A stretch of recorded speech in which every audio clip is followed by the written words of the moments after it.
Olá, sejam bem-vindos. Meu nome é Andréa Lima, sou professora de História da Rede Estadual do Rio de Janeiro. Nesta aula, estudaremos sobre a expansão marítima e seus impactos sobre a população nativa da América. Bora estudar? A conquista da América foi um dos maiores empreendimentos realizados pela Espanha em sua história. A chegada da expedição de Cristóvão Colombo na América em 1492 iniciou um processo que levou ao domínio dos povos indígenas e foi o auge de um longo período de exploração do Atlântico durante todo o século XV.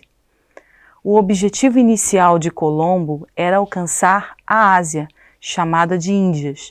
Entretanto, a expedição de Colombo resultou na chegada dos europeus ao continente americano e iniciou o processo de ocupação e colonização. A conquista da América Espanhola ocorreu principalmente por meio da violência. Os contatos iniciais amigáveis logo foram superados pela ambição do espanhol de conquistar e explorar, principalmente a procura de metais preciosos. Isso fazia parte da política mercantilismo, o metalismo, que buscava acumular metais preciosos dentro do país. Portugal e Espanha assinaram o Tratado de Tordesilhas, que estipulou uma linha imaginária sobre a América, ignorando totalmente as pessoas que moravam nesses lugares e suas culturas.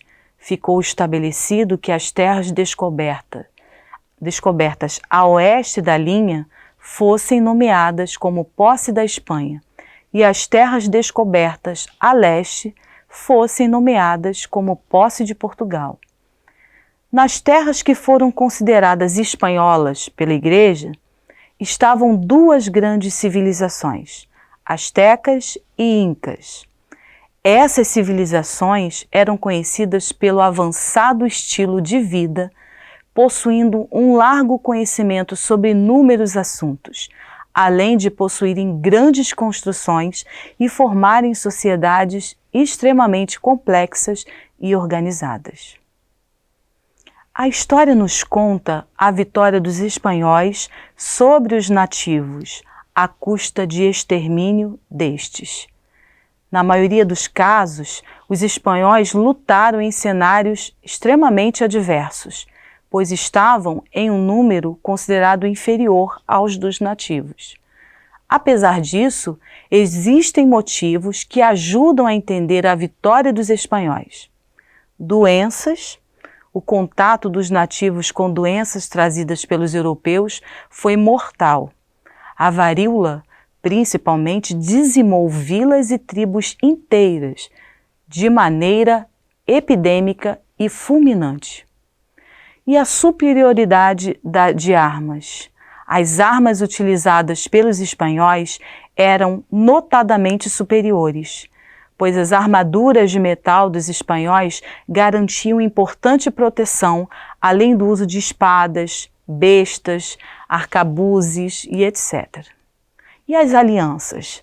A conquista dos incas e astecas só foi possível porque inúmeros outros povos conquistados por incas e astecas aliaram-se aos espanhóis na esperança de se libertarem de seus inimigos. Conhece o ditado? O inimigo do meu inimigo é meu amigo? Agindo de má fé, os espanhóis fizeram falsas alianças. Todos eles foram dominados no final. Os espanhóis também usaram cães e cavalos na luta pela conquista dessas terras. Você sabia que os nativos acreditavam que o cavalo e o cavaleiro eram uma criatura única? Mas, além dessas crenças, o cavalo proporcionava uma grande agilidade à luta, colocando o nativo em desvantagem. Em 1519, quando os soldados espanhóis, liderados pelo oficial Hernán Cortés, chegaram pela primeira vez à região que hoje é o México, os espanhóis não passavam de um grupo com aproximadamente 500 homens. No entanto, isso não impediu que em um tempo relativamente curto, eles derrotassem e conquistassem o então poderoso Império Azteca. Os astecas construíram e mantiveram seu império fazendo uso de extrema violência. Atacaram e dominaram diversos povos vizinhos, dos quais cobravam altos impostos. Prisioneiros de guerra ou habitantes dos territórios conquistados eram sacrificados nos altares dos templos astecas. Por isso, não é de surpreender que os astecas tivessem vários inimigos dentro do seu próprio império. Cortés percebeu as divisões que existiam dentro do Império Azteca e soube tirar proveito do rancor que esses povos dominados tinham em relação aos dominadores. Inicialmente, os espanhóis foram vistos por esses povos aliados como libertadores, como aqueles que iriam libertá-lo do domínio asteca. Após a derrota dos astecas, esses povos perceberam que apenas haviam trocado de senhor, deixaram de ser dominados pelos astecas e foram submetidos pelos espanhóis. Veja agora como foi esse contato entre os nativos e os portugueses no Brasil. Em 1500, os primeiros portugueses que desembarcaram no Novo Mundo, na América, tomaram posse das terras, logo em seguida tiveram os primeiros contatos com os indígenas, chamados pelos portugueses de selvagens. Além da estranheza de ambos os lados, nesse contato inicial entre portugueses e índios foi utilizado o escambo. Os portugueses davam bugigangas, apitos, espelhos, chocalhos para os indígenas e em troca de trabalho. Os nativos deveriam cortar as árvores do pau-brasil e carregar os troncos até as caravelas portuguesas. Pois é. É claro que não demorou muito para que os índios percebessem que estavam sendo explorados e recusassem o trabalho. Os portugueses partiram então para a escravização dos nativos. Os índios passaram a ser capturados e empregados em pequenas lavouras e na colheita de drogas do sertão, plantas, raízes, sementes, frutas, ervas medicinais, etc. Os senhores de engenho passaram a recorrer à escravização de índios por meio de expedições conhecidas como bandeiras de apresamento, que eram expedições que saíram da capitania de São Paulo em direção ao sertão para capturar índios. Depois de alguns impedimentos legais, que impediam essa captura, o índio só poderia ser capturado se ele fosse hostil com o colonizador, que seria a guerra justa. Outra forma de obter escravos indígenas era comprando os prisioneiros de conflitos entre as tribos nas guerras intertribais, na chamada compra à corda. Estima-se que na época do descobrimento, até 5 milhões de índios viviam no país. A chegada dos portugueses foi uma verdadeira catástrofe para os nativos e resultou no extermínio de muitos povos indígenas em decorrência de conflitos armados, doenças trazidas pelos europeus e pelo processo de escravização. Além da baixa imunidade, hábitos coletivos, a falta de tratamentos, tornavam a população nativa especialmente vulnerável a doenças trazidas por estrangeiros. Doenças como varíola, sarampo, febre amarela ou até mesmo a gripe estão entre as razões para o declínio das populações indígenas no território nacional. Por fim, a escravização indígena foi substituída pela africana, pois se acreditava que os índios não suportavam o trabalho forçado e acabavam morrendo. Em 1559, a coroa portuguesa permitiu a entrada de escravo negro no Brasil.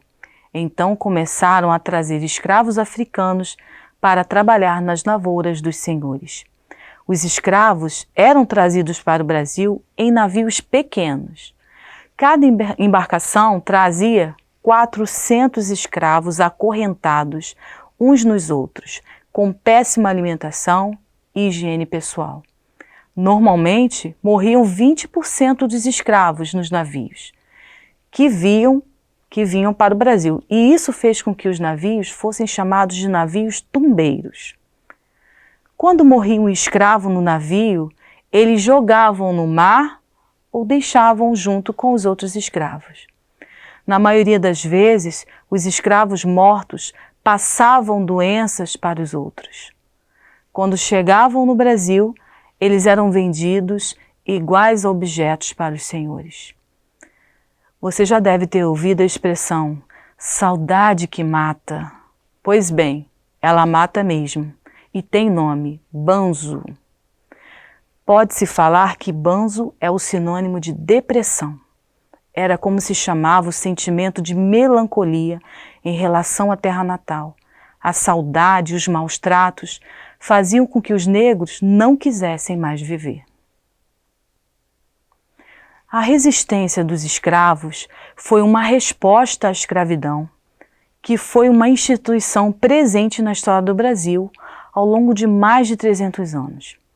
A sociedade brasileira foi construída pela utilização dos trabalhadores escravos indígenas ou africanos. Os africanos foram utilizados em trabalhos domésticos e urbanos, mas, sobretudo, foram utilizados na lavoura, principalmente no cultivo da cana-de-açúcar e também nas minas, quando foram descobertos os metais e as pedras preciosas em Minas Gerais, Cuiabá e Goiás.